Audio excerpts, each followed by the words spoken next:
Understanding To Be Smitten, a guide to English expressions.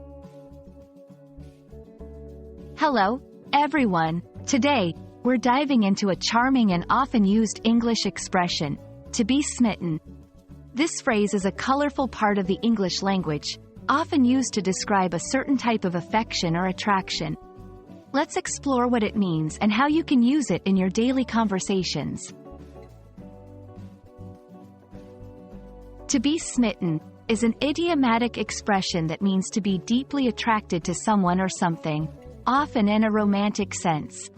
When someone is smitten, they have strong feelings of affection, usually suddenly and powerfully. It's not just liking someone, it's being captivated by them. The term carries a sense of being overwhelmed or struck by these feelings, almost as if by a magical spell. The word smitten is the past participle of smite, which originally meant to strike or hit.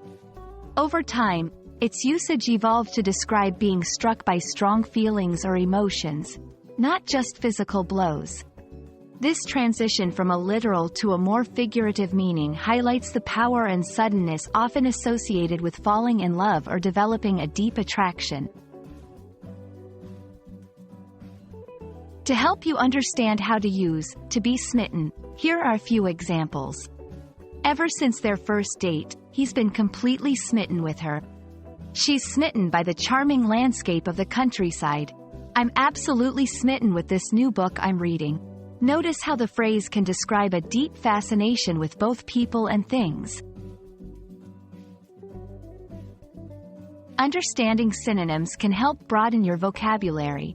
Similar expressions to be smitten include to be infatuated, to be enchanted, to fall for someone, to be head over heels. Each of these phrases carries a similar connotation of strong, often sudden, affection or attraction. I hope this video helps you understand the phrase, to be smitten, and feel confident using it in your conversations. Remember, language is not just about words, it's about conveying emotions and experiences. To be smitten is a beautiful way to express a deep, almost magical kind of affection. Keep practicing, and don't hesitate to use this phrase when the moment strikes. See you in the next video.